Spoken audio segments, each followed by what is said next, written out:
essa PEC 6 destrói esse pouco que nós temos. Então, é o seguinte, essa PEC, ela tem que ser totalmente rejeitada.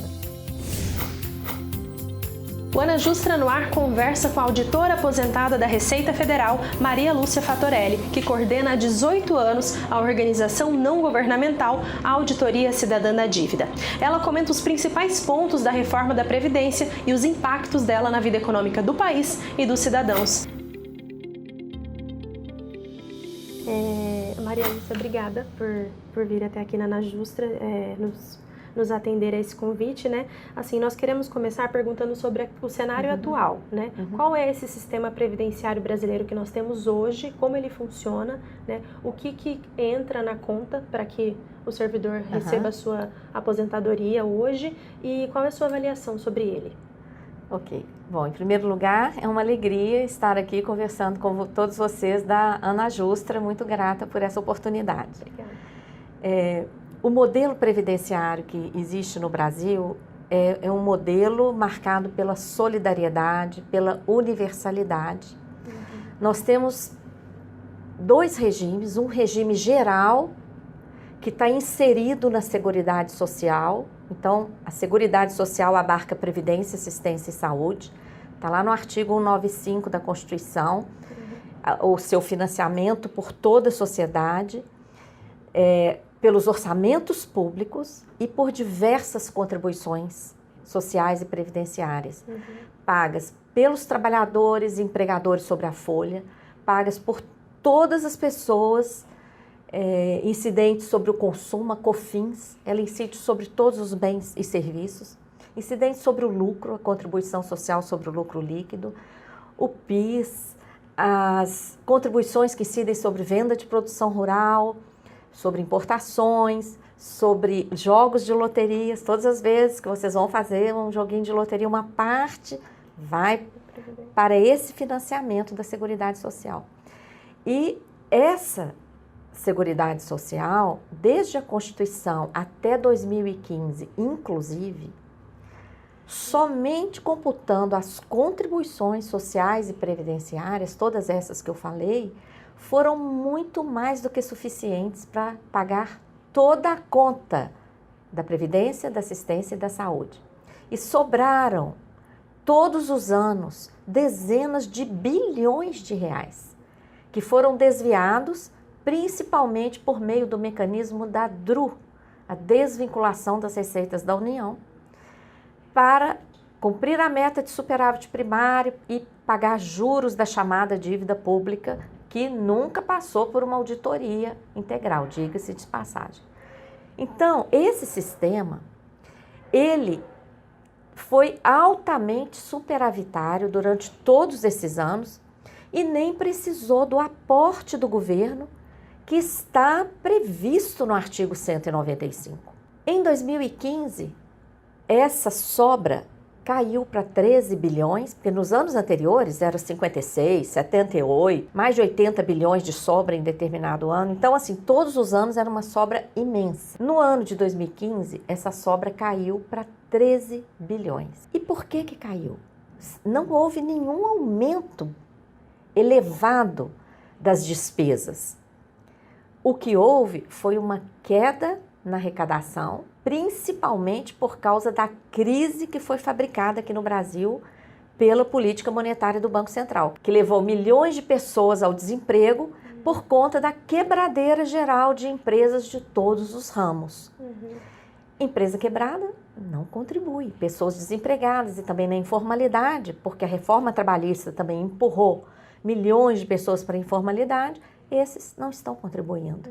Então, esse foi o problema. Agora, esse modelo da Seguridade Social que nós temos, ele é importantíssimo para a vida das pessoas, porque ele abarca não só a aposentadoria, ele contém uma proteção para todas as situações de vulnerabilidade, na velhice, na doença, na invalidez, na viuvez, na orfandade, na reclusão, no desemprego, na maternidade. Então, é um modelo que vários países do mundo invejam. E não há que falar em déficit. Então, esse sistema deficitário que eles começaram a propagar uns anos atrás, nessa campanha pró-reforma, ele não existe? De forma alguma. Olha, quem fala em déficit nunca prestou atenção no texto do artigo 195 da Constituição.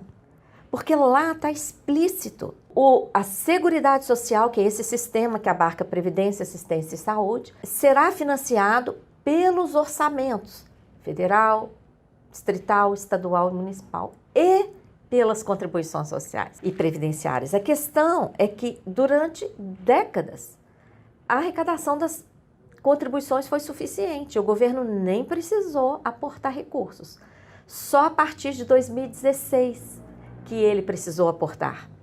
Mas não há que falar em déficit. Olha, na Dinamarca, 75% do gasto público com a previdência e assistência social é pago pelo orçamento público. E ninguém chama isso de déficit, porque isso é investimento. Aliás, esse recurso arrecadado, ele movimenta a economia do país.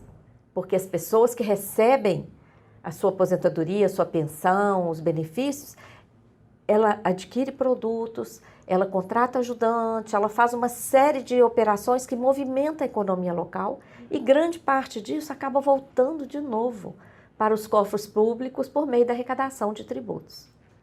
Que outros países têm sistemas parecidos com o Brasil, né? E que outro modelo de um desses países poderia ser aplicado aqui, por exemplo? Olha, o ideal são exatamente esses países nórdicos, né?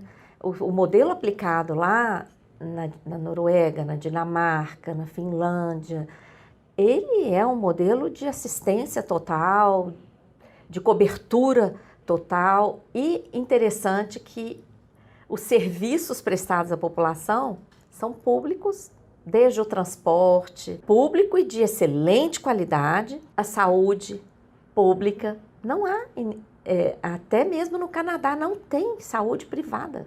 A saúde pública, a previdência pública. E agora, o pagamento de tributos, o modelo tributário é outra coisa. Aqui no Brasil, por exemplo, nós convivemos com o escândalo da isenção sobre lucros distribuídos, o pagamento de dividendos. Isso é uma coisa que só o Brasil e a Estônia aplicam essa isenção.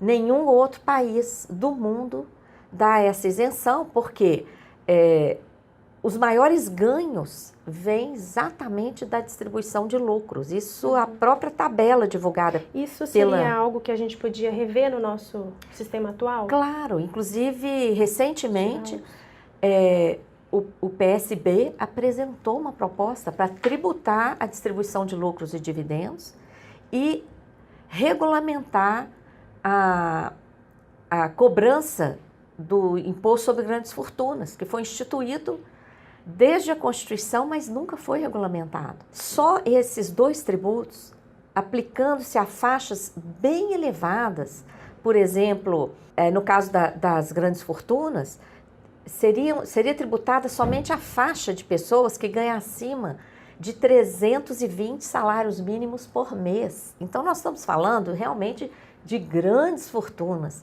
Esses dois projetos juntos, eles arrecadariam mais de 1 trilhão em 10 anos, que é o que o ministro Guedes pretende economizar com a retirada de tantos direitos nesse modelo atual que nós temos na nossa Seguridade Social.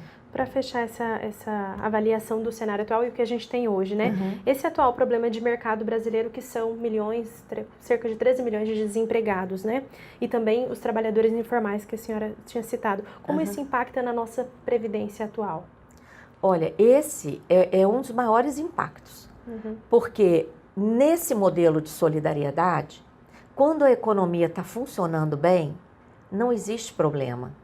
Porque as contribuições estão sendo arrecadadas de todas as pessoas, as empresas estão pagando sobre o lucro, a folha de pagamentos, né, está arrecadando contribuições tanto dos trabalhadores como dos empregadores. O sistema está girando e tanto é que você vê desde a Constituição até 2015, inclusive, funcionou. Quando é que deixou de funcionar? Quando a crise financeira aqui no Brasil se agravou, que levou toda a esse desarranjo, não é? E aí esse grande volume de pessoas desempregadas e na informalidade não contribuem.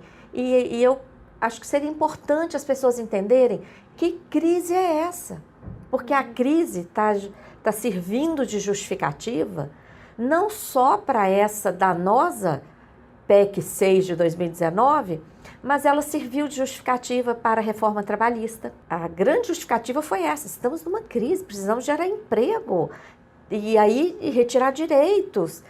Ela serviu de justificativa para a emenda constitucional 95, que estabeleceu teto rebaixado de 2016 para todos os gastos com todos os ministérios, com todos os poderes executivo, legislativo, judiciário, Ministério Público, com todos os serviços prestados à população. Mas o que é que ficou fora da PEC do teto? O gasto financeiro com a dívida pública.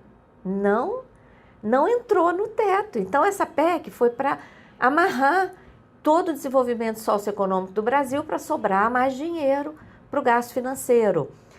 A crise também está servindo de justificativa para as privatizações e para injustificadas benesses tributárias. Então, se as pessoas não entenderem que crise é essa, nós vamos acabar entregando os nossos direitos, o nosso patrimônio e ainda sujeitos a outros mecanismos que querem entrar aqui no Brasil, como a chamada securitização de crédito público, que quer se apoderar diretamente da arrecadação tributária, antes que os recursos alcancem o orçamento público. Então, é importante entender que crise é essa. Então, explica um pouco para nós, por favor, que crise é essa, então? Olha, a gente tem avaliado o comportamento das finanças no Brasil, nos deparamos com uma verdadeira produção dessa crise financeira. Em 2013, as taxas de juros, as taxas básicas, a Selic, estava em torno de 7%, 7,25% ao ano. O Banco Central começou a aumentar essa taxa em todas as reuniões do Copom. Ela foi subindo de forma galopante, chegou a 8%, a 9%, a 10%, a 11%, a 12%, a 13%, a 14%, chegou até 14,25% em maio de 2015 e ficou aí por mais de um ano e demorou para cair. Então, ao mesmo tempo que houve esse aumento de uma taxa que praticamente dobrou, ela saiu de 7,25%, chegou a 14,25% em apenas 2 anos, além disso, o Banco Central foi aceitando o depósito voluntário de volumes cada vez mais elevados de recursos que sobram no caixa dos bancos. Eu não estou falando do depósito compulsório, não. O depósito compulsório é obrigatório e é uma garantia de que o banco não vai emprestar o nosso dinheiro que está lá depositado. Todo o dinheiro, vai ter uma reserva de segurança. Esse é o depósito compulsório. Eu estou falando de um depósito voluntário, sem previsão legal, em que o Banco Central aceita o depósito do dinheiro que os bancos não conseguem emprestar. E por que os bancos não conseguem emprestar? Porque ele quer taxa de juros abusiva de mais de 200% ao ano, que empresas, pessoas desistem de pegar aquele dinheiro, não se animam a tomar emprestado um volume tão elevado de dinheiro. Então, o que acontece? Esse volume de dinheiro chegou a R$1 trilhão no final de 2015, início de 2016. E como é que o Banco Central faz? Ele aceita o depósito voluntário, entrega título da dívida pública para os bancos. À medida em que os bancos detêm os títulos, eles recebem uma remuneração diária. O gasto com essa operação custou para os cofres públicos, nos últimos 10 anos, 754 bilhões de reais, sem atualização monetária. Se atualizarmos de 10 anos para cá, de 9 para cá, o que a gente viu em cada balanço do Banco Central, a gente chega no trilhão. Então, enquanto a nossa economia, apesar de um crescimento baixo, em média de 2%, produziu 1 trilhão de superávit primário até 2014, produzimos muito mais de 1 trilhão de superávit na Seguridade Social até 2015. Onde é que estava o déficit? O déficit estava no Banco Central, sangrando centenas de bilhões de reais para remunerar a sobra de caixa dos bancos. Essa operação, ao mesmo tempo, gerou essa despesa brutal, gerou dívida pública, porque para esterilizar esse trilhão, o Banco Central entregou o título da dívida para os bancos e mais, secou o dinheiro na economia, empurrando as taxas de juros de mercado para patamares abusivos. E essa foi a principal causa de quebradeira de empresas, que não tiveram como acessar capital de giro para rolar a sua atividade econômica. Então, se nós não entendermos isso, como foi fabricada a crise, nós estamos correndo o risco de entregar o nosso patrimônio. Eu gosto de dar um exemplo. Eu gosto de dar um exemplo seguinte, porque às vezes a pessoa fica assim, não, mas como é que foi produzida? Raciocinem comigo. Se esse trilhão de reais, o Banco Central falasse, bancos, não vou mais remunerar essa montanha de dinheiro. Tomem aqui o seu trilhão. Você acha que os bancos iam ficar com esse dinheiro na gaveta? Claro que não. Eles iam querer emprestar. Iam baixar os... E para emprestar, você já falou, baixar os juros. Ia baixar os juros. O que seria da nossa economia irrigada com 1 trilhão de reais a juro baixo? Totalmente o oposto. Não tem crise. Então, esse aspecto é muito importante. O que provoca crise no capitalismo é quebra de bancos, que foi o que aconteceu lá nos Estados Unidos em 2008. Todo mundo lembra do Lehman Brothers e dos outros, que foram considerados grandes demais para quebrar. Outro fator, quebra de safra. Outro fator, guerra. E o outro, adoecimento da população, de tal forma que não tem quem trabalhe. Nenhum desses fatores aconteceu aqui no Brasil. Aqui, bancos lucram mais do que qualquer outro lugar do planeta. Nós temos batido recorde de safra. Nosso povo, apesar da exploração, está ávido para trabalhar e não tivemos guerra. Essa crise que nós enfrentamos aqui foi fabricada por essa política monetária.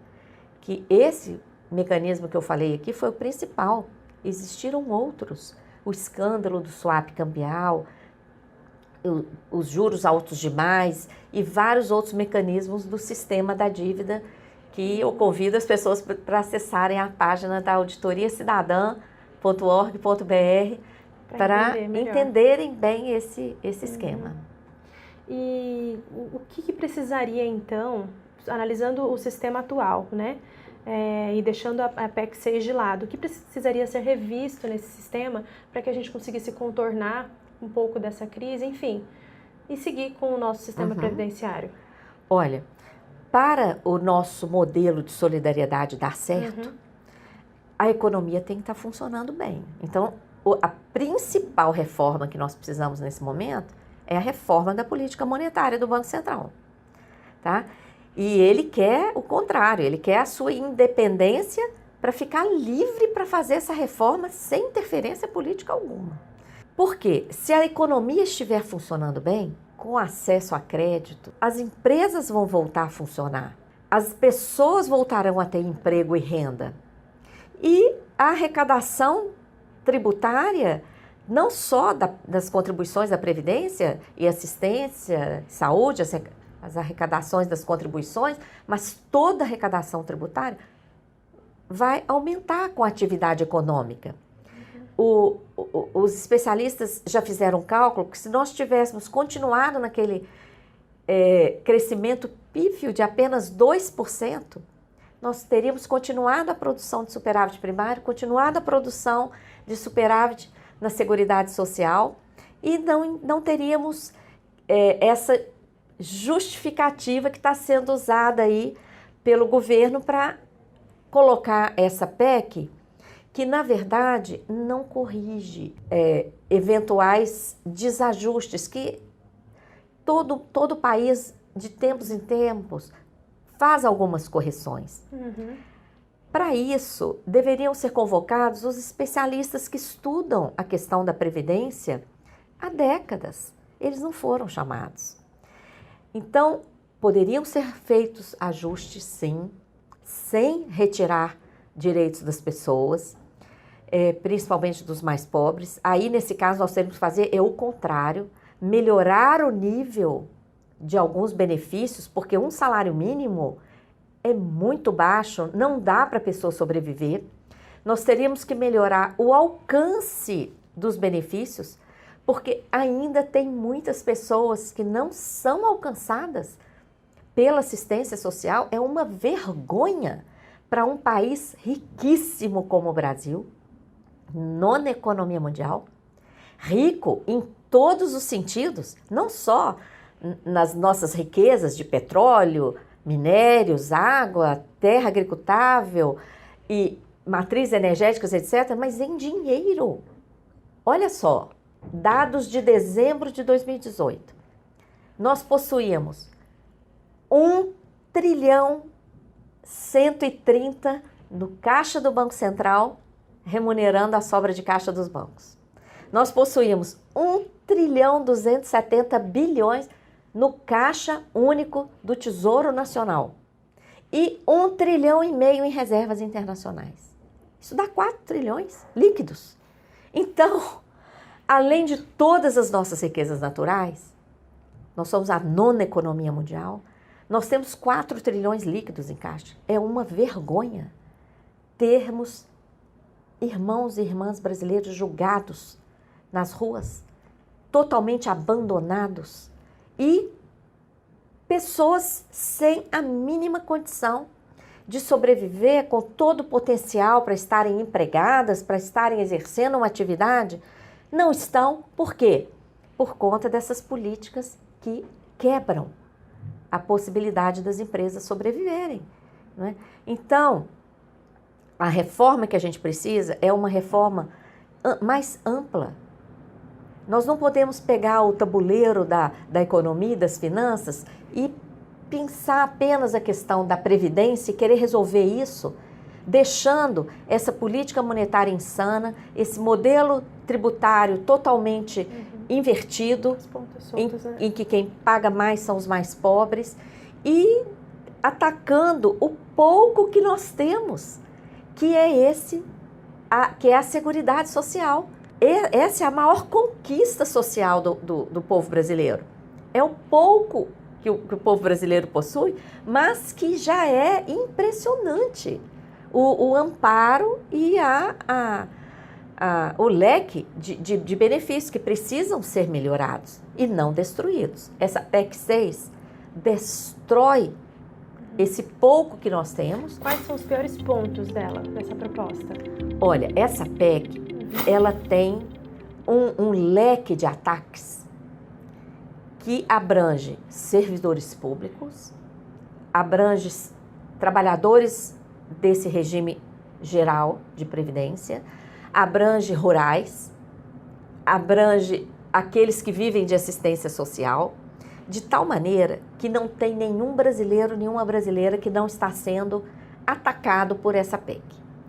E eu até acho que esse conjunto enorme de ataques é para que depois o próprio governo concorde em minorar uma ou outra regra aqui e ali, para passar a tal da capitalização. Seria esse o pior ponto? O pior ponto de todos é a capitalização. Porque a capitalização, ela acaba de destruir toda a Seguridade Social. Tá? Porque como é que ela funciona? O que está lá previsto na PEC é uma capitalização na modalidade de contribuição definida, que passa a ser obrigatória para quem optar. Então, Como que funciona a capitalização? Toda aquela solidariedade que a gente mencionou desaparece. Na capitalização é cada um por si.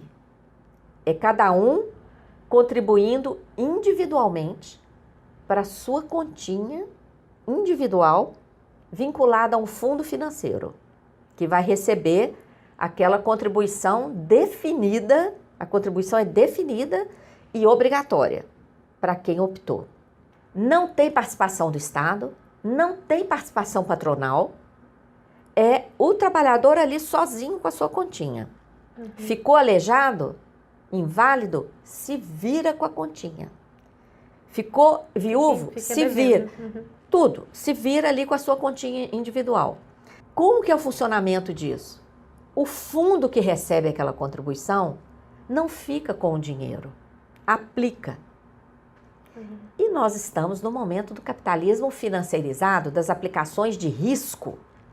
Então, já começa por aí. A coisa não tem nem lógica semântica. Como é que você vai colocar a sua previdência? Previdência é sinônimo de segurança? Em aplicação de risco. É ridículo. E segundo, um estudo importantíssimo da Organização Internacional do Trabalho estudou 30 países que entraram nesse esquema de capitalização. Dos 30, 18 já se arrependeram e voltaram atrás. E estão reestatizando a Previdência, mas em condições muito ruins. O Chile foi o primeiro que entrou nesse modelo, recebeu muito elogio do FMI, foi citado como exemplo a ser seguido pelo sistema financeiro internacional. E o que é que aconteceu no Chile? O Chile entrou nisso em 81. Depois de várias décadas, o sistema está pagando, a maioria dos chilenos recebem menos de meio salário mínimo. O Chile é campeão de indigentes idosos e campeão de suicídio de idosos, que preferem se matar do que virar mendigo ou um peso para sua família, depois de ter vivido uma vida de classe média, etc. O custo da capitalização nesses países se verificou elevadíssimo. Tá? Na Argentina, custou mais de um PIB. Se foi esse mesmo valor aqui, 1,36 PIB, nós estamos falando de cerca de 10 trilhões de reais. O custo de transição. Por que isso? Vamos lá. Imaginem esse contingente de 13 milhões de desempregados, e olha que esse número é um número rebaixado, porque todo mundo sabe que esse dado de 13 milhões é o dado daqueles que estão procurando emprego, é o dado do CAGED. Sim. Tem muito mais desempregados do que isso e tem os informais. Nós estamos falando de cerca de 70 milhões de brasileiros e brasileiras. O que você acha que vai acontecer nesse quadro de 70 milhões de pessoas desempregadas ou na informalidade, se uma empresa abre vagas na condição daqueles candidatos assumirem o compromisso de optarem pela capitalização, porque aí a empresa não vai ter que contribuir. O que vocês acham que vai acontecer? Essas pessoas vão optar ou não pela capitalização? Vão optar, elas vão preferir optar do que continuar desempregadas. E aí, todo esse contingente vai parar, não vai passar a contribuir para a Seguridade Social, a empresa também não. Esse dinheiro que chegava aos cofres públicos vai chegar numa conta individual, no mercado financeiro, que vai fazer aplicações especulativas no Brasil e no exterior. Então, quando o Guedes fala que ele quer economizar 1 trilhão com essa PEC, ele está dizendo que 1 trilhão deixará de ser pago em aposentadorias, pensões e demais benefícios. 1 trilhão vai parar de girar na economia brasileira. Isso vai aprofundar esse cenário de crise fabricada. E mais, tem um vídeo do Paulo Guedes em que ele declarou explicitamente para que ele precisa desse trilhão. Porque quando a gente fala isso, muita gente fala, não, esse trilhão vai ser investido. Não vai não. O próprio Paulo Guedes declarou que ele precisa desse trilhão para fazer o impulso da capitalização, que vai custar muito mais que isso. Na Argentina custou 1,36 PIB. Se for essa mesma proporção aqui vai custar 10 trilhões. Então, esse modelo de capitalização que está dando errado no mundo inteiro, que funciona como uma pirâmide alto risco, não pode passar. Em meio a essa quantidade de ataques, de aumento da idade, aumento do tempo de contribuição para 20 anos no mínimo. Quem não quiser perder muito vai ter que contribuir por 40 anos. As mulheres trabalhar no mínimo até 62 anos, os homens no mínimo até 65, mas a PEC está cheia de gatilhos, ninguém vai conseguir se aposentar nessas idades por causa dos gatilhos. Trabalhadores rurais, homens e mulheres, tendo que trabalhar até os 60 anos e contribuir por 20 anos. Olha, quem conhece a realidade do campo, do desemprego, da informalidade, da exploração, da escravidão, das entre-safras, sabe que se não arrancar isso dessa PEC, acabou a aposentadoria para trabalhadores e trabalhadoras rurais. Estamos retornando ao tempo da escravidão. E redução do BPC para R$400, aviltando uma conquista do tempo de Getúlio, de termos a garantia de um piso de salário mínimo. Esses R$400 jogam fora essa conquista também. Então, é o seguinte, essa PEC ela tem que ser totalmente rejeitada. Para termos um estudo sério dos ajustes que precisam ser feitos, é preciso convocar os brilhantes especialistas em previdência e assistência social que nós temos no Brasil, para olharem o que é melhor para a economia do Brasil, para as pessoas, e fazer esses ajustes de forma aberta, dialogando com a sociedade, não é? E não essa PEC. Essa PEC, ela é ruim para as pessoas que hoje recebem as aposentadorias e os benefícios da Seguridade Social.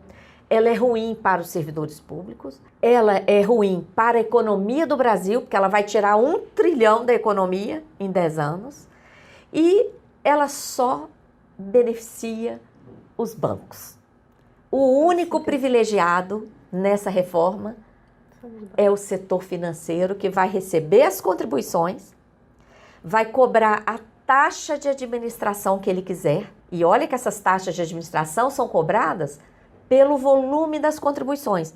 Se a aplicação deu errado, todo o risco fica com os trabalhadores e trabalhadoras. Essa capitalização não dá garantia alguma de qualquer pagamento de benefício futuro. O risco é total, porque vai depender do mercado. Dentro dessa análise desses piores pontos, a falou que ele prejudica também o servidor público. Por que ele seria o bode expiatório dessa previdência? O governo tem usado vários discursos para tentar dividir a sociedade. Todo mundo já deve ter visto uma propaganda que está passando de 2 domésticas com uniforme, toquinha, acho que coisa que nem existe mais, numa feira, e elas conversam com o feirante e dizem, viu, agora a gente que ganha só um salário mínimo vai pagar menos. E quem ganha mais vai pagar mais. Então, essa é a jogada do governo, de julgar uns contra os outros. Então, o que ele está fazendo nessa PEC? Ele está tirando R$5 de quem ganha só um salário mínimo. Só que ele não está dizendo que essa pessoa, se for mulher, vai ter que trabalhar 15 anos a mais. Se for homem, vai ter que trabalhar no mínimo 5 anos a mais e vai por aí afora. Ele está julgando as pessoas contra servidores públicos, colocando discurso de privilégio. E isso é uma coisa que cola na sociedade, porque ninguém gosta de privilégio. Só que, se tem um setor privilegiado nesse país, é o setor financeiro, tá? Que recebe aí remuneração diária da sua sobra de caixa dos bancos, que tem aqui os maiores lucros do planeta, benesses tributárias, etc, etc.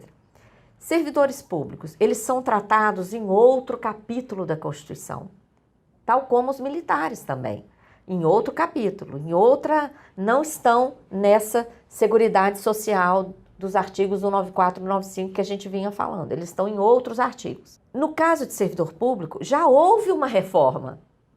Esse discurso de privilégio que o governo está fazendo, olha, é desonesto. Os servidores públicos já foram submetidos ao teto de 5.840 e poucos reais, que desde a reforma apresentada em 2003, quando foi regulamentado o FUNPRESP, pronto, todo servidor público que ingressou a partir daí está limitado, sua aposentadoria está limitada ao mesmo teto do regime geral, não tem diferença. Quem tem paridade e integralidade são servidores públicos que já passaram por outras 2 reformas, né? Isso. Nós queríamos saber como que a senhora vê essa mudança e se numericamente, né, com base em cálculos, isso seria necessário. Então, só os servidores antigos que entraram antes dessa reforma, apresentada em 2003 e regulamentada, o FUNPRESP regulamentado 10 anos depois, só quem entrou antes dessa reforma é que ainda tem paridade, integralidade, porém, quando foi apresentada essa reforma, foi também instituída a contribuição dos inativos. E uma coisa que precisa ficar clara, que a mídia não fala, o governo não fala, é que esses contribuíram sobre o bruto e depois de aposentados, continuam contribuindo sobre o bruto. Isso dá uma grande diferença. Vou dar um exemplo. Vamos aqui, por exemplo, pegar o tempo em que o teto aqui do INSS estava em R$3.000. E vamos pegar aí um servidor público que estava ganhando R$20.000 e um trabalhador aqui da iniciativa privada que estava ganhando R$20.000. 2 trabalhadores, um público e um do regime geral, os 2 com salário de R$20.000. Qual seria a contribuição previdenciária desse aqui na iniciativa privada? 8% sobre o limite, o teto do INSS, que estava em R$3.000.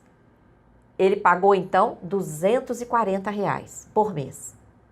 Esse servidor público, que ganha o mesmo salário de R$20.000, quanto que ele pagou de contribuição previdenciária?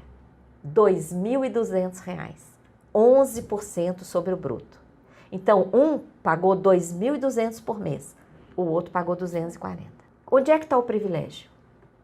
Esse aqui contribuiu. E mais, quem fez concurso público? Vocês, servidores públicos que podem estar assistindo esse vídeo. Quem fez concurso público? Quando foi publicado o edital, alguém teve alguma possibilidade de discutir alguma daquelas regras? Não. Nós estamos falando de um contrato unilateral, colocado, imposto pelo governo. A regra é essa. E qual foi essa regra? Está aqui um concurso, preciso do trabalho, preciso do seu compromisso, você tem que atender isso, e eu assumo o compromisso de pagar o seu salário e depois que você cumprir todo o seu período laboral e etc., todas as regras, você vai receber uma aposentadoria também integral. Essa regra já foi mudada no meio do caminho, quando instituíram a contribuição do inativo, que atinge tanto aposentados como pensionistas, sobre o bruto, não é? O que agora a PEC 6 quer fazer? Aumentar essa contribuição sem limite. Ela quer dobrar e abrindo brecha para depois cobrar contribuições extraordinárias, não é? Então, é um absurdo isso, não é? E pior, não é aí que está o problema do rombo das contas públicas. Esse gasto com a previdência dos servidores públicos, ele já esteve num nível perfeitamente sustentável, porque a contribuição é muito alta, a contribuição sobre o bruto é muito elevada. Só quando é que começou a não ser mais sustentável por ele mesmo, embora não seja obrigação, hein? Embora não seja obrigação, é obrigação do Estado que colocou esse contrato. Mas estava sustentado. Quando é que parou de ser? Com a redução do tamanho do Estado. O Estado parou de fazer concurso público, extinguiu vários órgãos e não vem dando o devido reajuste salarial. O gasto com servidores ativos e aposentados já ocupou 59% da receita corrente líquida. Hoje está em menos de 40%, por causa desse desmonte do Estado. Tá?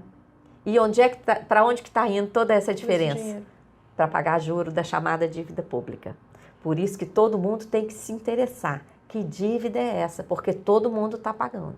Então, assim, qual seria então, aliás, a nossa pergunta era, seria uma alternativa então, primeiro fazer uma reforma tributária e depois fazer uma reforma previdenciária?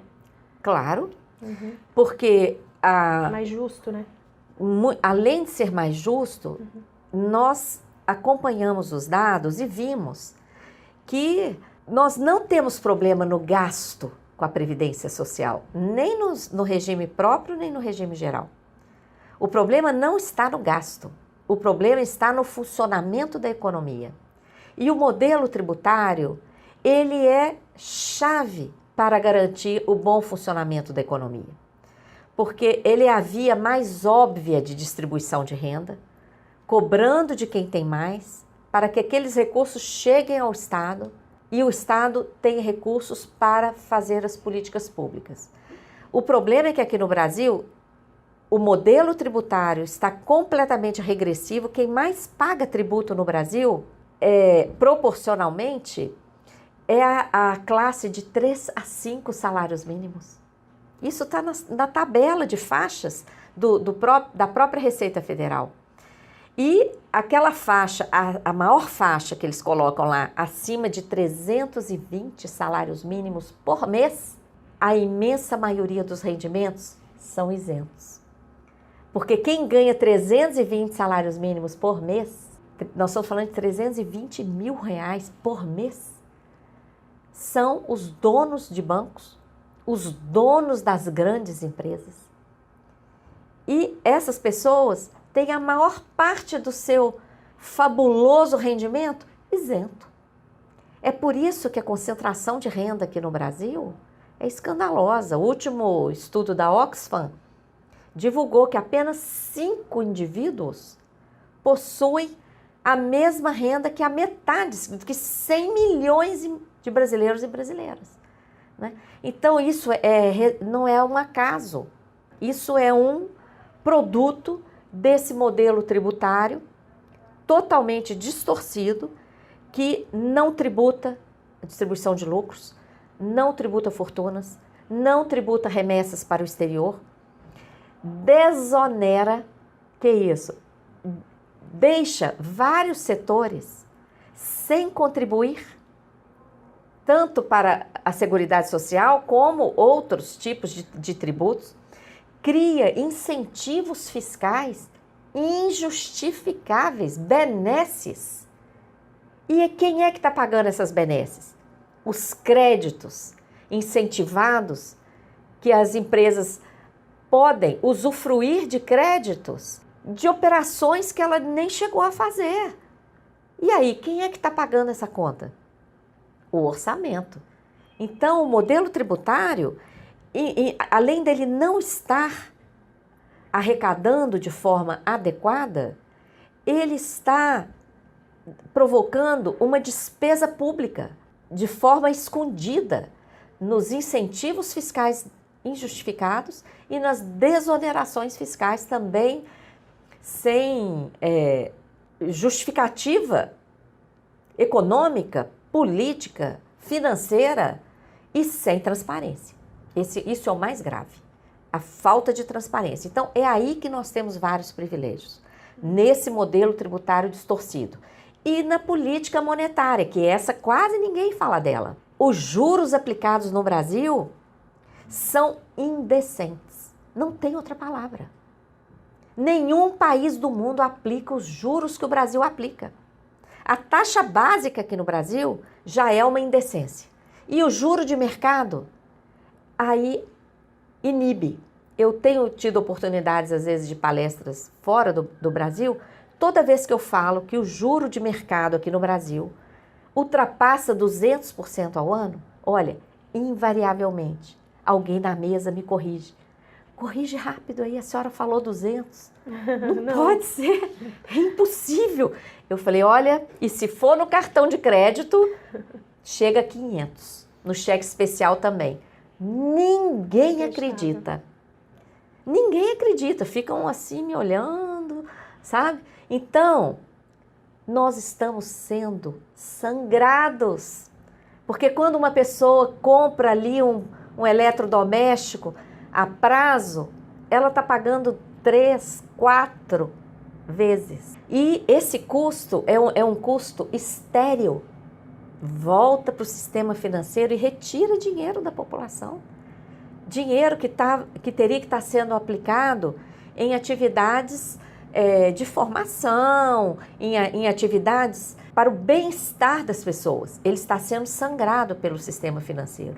E tudo isso amparado nessa política monetária insana do Banco Central, que está provocando, sim, um rombo nas contas públicas, um rombo na economia das empresas e das pessoas. Todo mundo está prejudicado por essa política monetária. Então, essa é o foco. Reforma tributária e reforma da política monetária antes dessa reforma da Previdência, que de forma alguma deveria abarcar esse arriscado modelo de capitalização. Isso nem é Previdência. Isso é um modelo para beneficiar bancos. A senhora defende a auditoria da dívida pública, né? Como ela se aplica? Ela inibe uma reforma previdenciária, ela vem associada com uma reforma tributária, enfim. Como que é esse modelo que a senhora defende? Olha, a auditoria da dívida pública permite compreender esse fluxo de recursos. Quando nós olhamos o gráfico do orçamento anual, todo ano, cerca de 40% dos recursos são destinados ao pagamento de juros e amortizações da dívida pública. Todo ano. A Previdência fica com uma fatia muito menor. Então, em primeiro lugar, se nós temos que ver o que está gastando mais, é o gasto financeiro, não é a Previdência.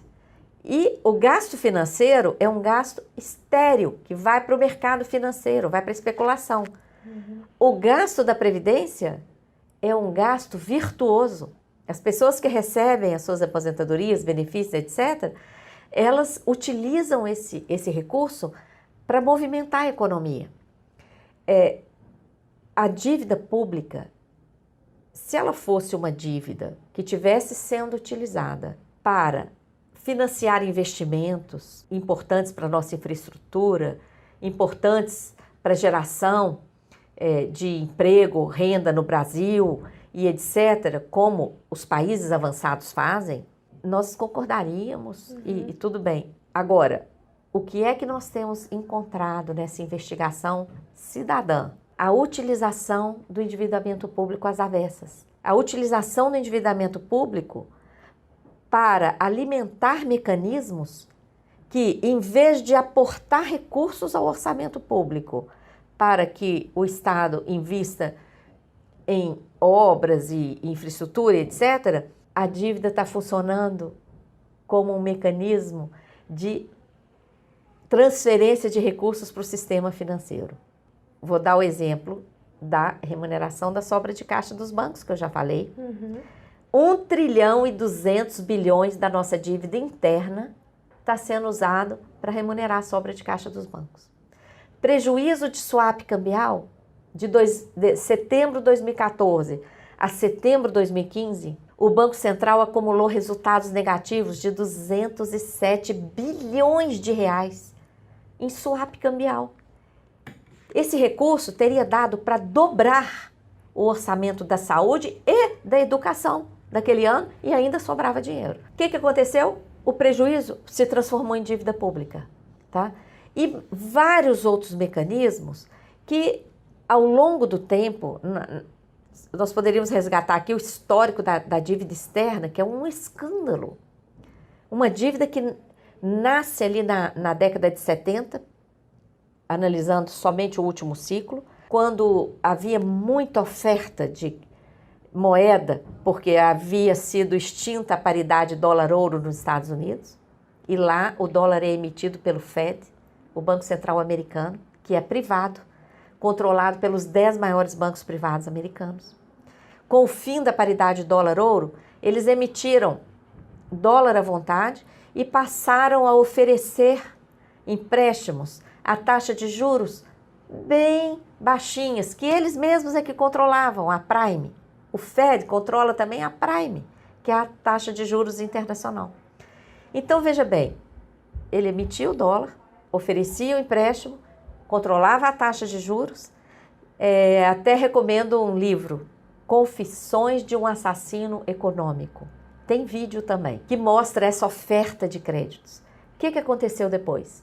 Quando empresas e estados já estavam super endividados, porque a taxa de juro era sedutora, pequenininha demais, e eles ainda davam prazos de carência para começar a pagar, etc. Quando todos os setores já estavam super endividados, eles é que controlavam a taxa de juros, essas taxas ultrapassaram 20% ao ano. Aí todo mundo pagou em 79, pagou em 80, em 81. Quando chegou em 1982, México quebrou, Argentina e vários outros países entraram em dificuldade, porque não tinha como pagar uma taxa de juros de mais de 20% ao ano de uma dívida em dólar naquela época. O que isso possibilitou?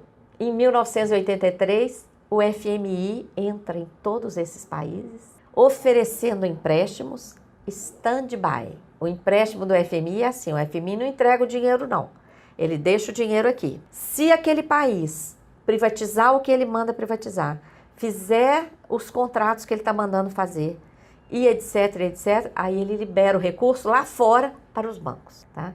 Então, o FMI chegou em 1983 com várias imposições, inclusive de reforma de previdência, de privatização e tudo mais, e exigiu que os bancos centrais de cada país assumissem o papel de devedor de toda aquela dívida da década de 70, inflada pelas taxas de juros, não só do setor público, mas também do setor privado.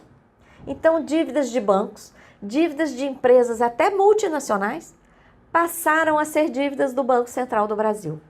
Esses contratos feitos na década de 80 em Nova York, segundo as leis de Nova York, tem um parecer brilhante do senador Severo Gomes, acusando a nulidade, a inconstitucionalidade, etc., desses contratos. O que aconteceu?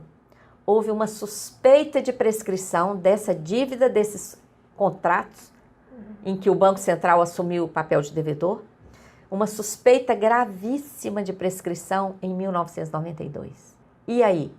Ninguém olhou para isso? Em 1994, essa dívida junto a bancos privados internacionais, suspeita de prescrita, foi renegociada em Luxemburgo, paraíso fiscal, no chamado Plano Brady. E os títulos resultantes dessa negociação não podiam ser negociados em nenhuma bolsa de valores regular do mundo, porque eram títulos totalmente irregulares. O que o Brasil fez? Aceitou esses títulos como moeda de privatização. Metade da Vale foi paga com esses títulos. E aceitou também como troca pela dívida interna, que lá no início do Plano Real estava pagando juros de quase 50% ao ano, com desculpa de controlar a inflação. Então, esse breve resumo é para mostrar que a dívida, ela não se resume a uma questão só ali da dívida, uma questão financeira.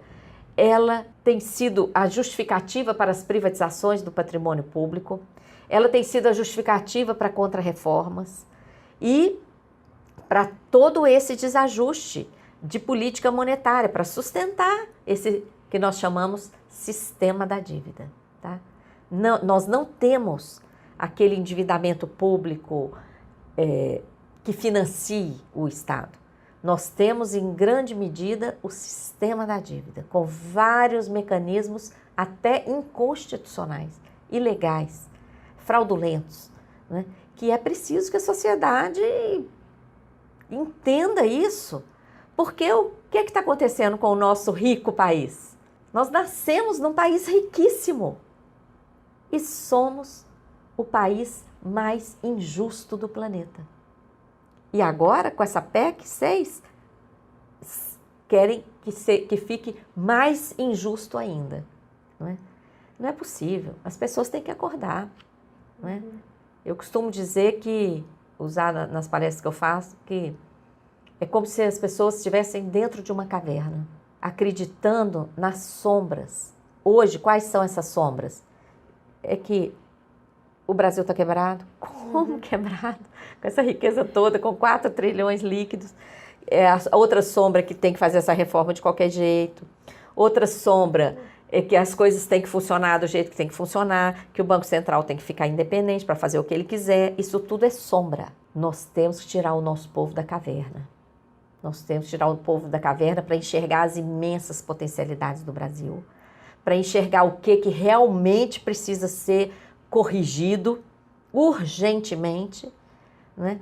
Porque a gente pode imediatamente ter outro país, né? Um país muito mais justo, muito mais correto, que é o que eu entendo que todas as pessoas querem, né? Daí que vem o boicote para esses temas, porque quem sai da caverna é como lá, quem sai das sombras, enxerga o mundo todo colorido, adianta alguém querer convencer de novo essa pessoa que a verdade eram aquelas sombras? Nunca mais. O Ana Justra no Ar conversou com a auditora aposentada da Receita Federal, Maria Lúcia Fatorelli, sobre a reforma da Previdência. Você pode sugerir outros temas e outros assuntos por meio do nosso e-mail ascom@anajustra.org.br. Obrigada e até breve.